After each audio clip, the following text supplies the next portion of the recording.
अस्सलाम वालेकुम everyone, welcome back to my channel all in one education. तो आज हम अपना कंटिन्यू करेंगे फाइनेंशियल अकाउंटिंग। लास्ट वीडियो में हमने सॉल्व किया था 9.8 ए। आज हम उस वीडियो में सॉल्व करेंगे 9.9, जिसमें हमें ट्रायल बैलेंस दिया गया है और हमें बोला गया है इसमें profit and trading and profit and loss account और बैलेंस शीट बनाने को। तो 9.9 सवाल शुरू करते हैं।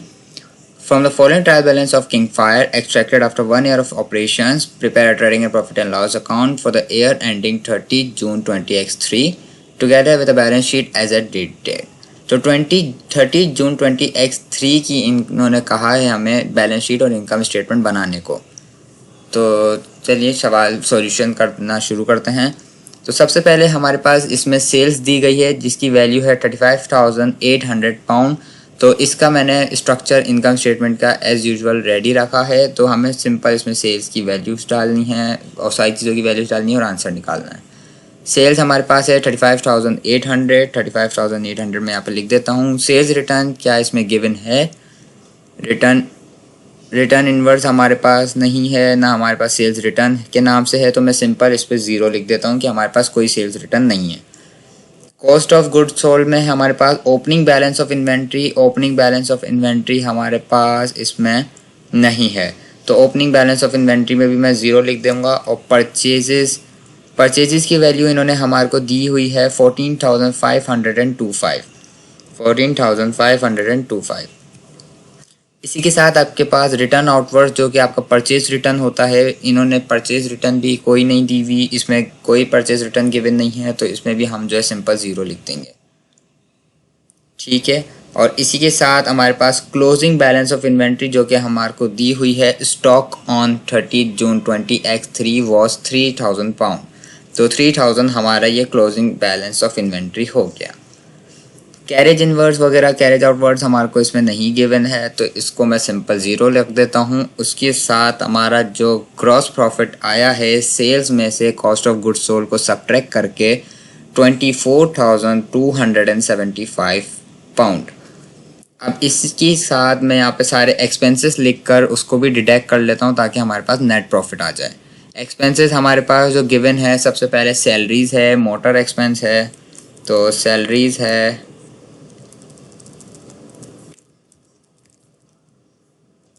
मोटर एक्सपेंस है,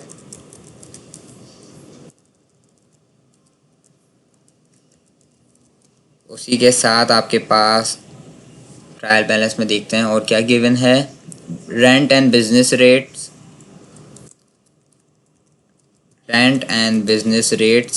ये भी आपका एक्सपेंस है। इसी के साथ इंश्योरेंस बिल्डिंग, इंश्योरेंस व्हीकल, ये दो अलग अलग हैं। Insurance building, insurance vehicle. तो इनकी वैल्यूज़ लिख लेते हैं। सैलरीज़ की हमारे पास है 2325। मोटर एक्सपेंस की वैल्यू हमारे पास है 9300। बिजनेस रेट की हमारे पास है 1250, इसकी 750 और इंश्योरेंस व्हीकल की हमारे पास है 1200।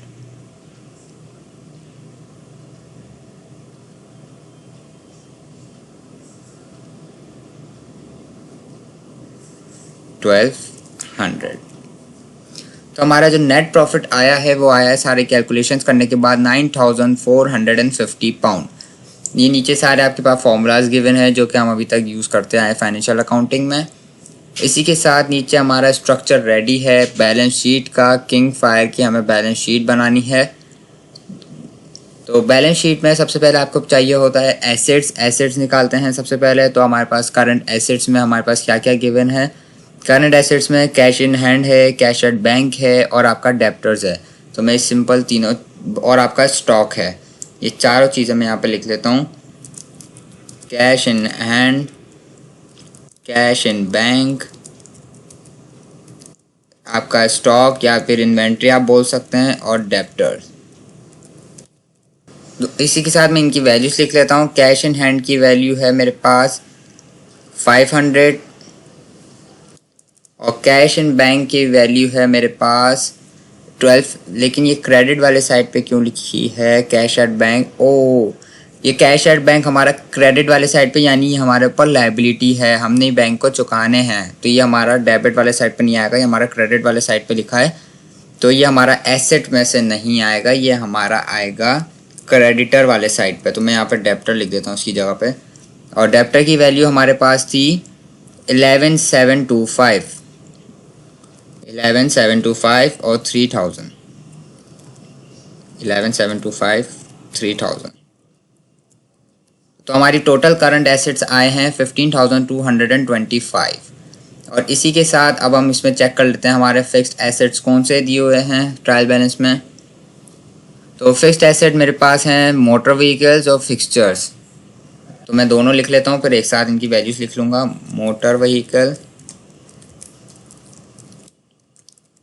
और है फिक्सचर्स। मोटर व्हीकल की वैल्यू थी 10,000, फिक्सचर्स की वैल्यू हम ट्रायल बैलेंस में देख लेते हैं जो कि है 17,500। तो आप चेक कर सकते हैं हमारी जो टोटल एसेट्स आए हैं वो आए हैं 42,725 पाउंड, और हमारा लाइबिलिटीज़ और क्रेडिटर लाइबिलिटीज़ और कैपिटल वाला सेक्शन भी इतना ही आना चाहिए, जिस पर हम कह सकते हैं हमारा सवाल और हमारा बिजनेस बिल्कुल परफेक्ट है।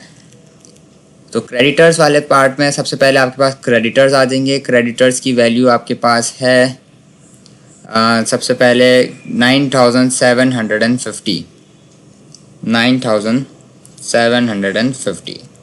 उसके बाद आपका था इसमें कैश एट बैंक, ये भी आपका क्रेडिटर वाले साइड पे है कैश एट बैंक, और ये आपका कहलाता है, इसकी वैल्यू है 1250। तो मैं इसकी वैल्यू लिख लेता हूँ 1250। तो इसी के साथ हमारी एक जगह कम पड़ रही थी, तो मैंने वो स्पेस बना दी है कैश एट बैंक के नीचे। हमारा जो अगला एक क्रेडिटर, एक जो लॉन्ग लाइबिलिटी एक और दी हुई है वो है long term loan.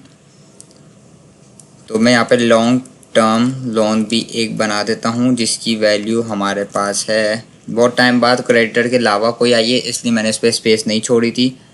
Long term loan की वैल्यू हमारे पास है 19,275। तो टोटल लाइबिलिटीज़ हमारी आई है 30,275, जिसमें हमारे को इनिशियल कैपिटल ऐड करना है। कैपिटल हमारे को गिवन है 19,275, बल्कि लॉन्ग टर्म लोन की वैल्यू थी 15,000, मैंने कैपिटल वाली लिख दी है, कैपिटल पे लिख देता हूँ मैं ये वाली वैल्यू, और इसकी थी 15,000। यही फ़र्क होता है जब लाइंस नहीं होती ना सवाल में बनी हुई, तो इसमें कन्फ्यूजन हो जाती है कि कौन सी किसकी वैल्यू दी हुई है। तो इसी के साथ अब हमारे को ड्राइंग की वैल्यू चाहिए। ड्राइंग की वैल्यू है 12,000 हमने सब्ट्रैक्ट करने हैं, और उसमें ऐड करना है हमारा नेट प्रॉफिट जो कि है 9,450। तो जैसे कि आप देख सकते हैं हमारा जो लेफ्ट हैंड साइड और राइट हैंड साइड बिल्कुल इक्वल आ चुका है लाइबिलिटीज़ और कैपिटल और एसेट का, जिससे हम कह सकते हैं कि हमारा सवाल और हमारा बिजनेस बिल्कुल परफेक्ट चल रहा है।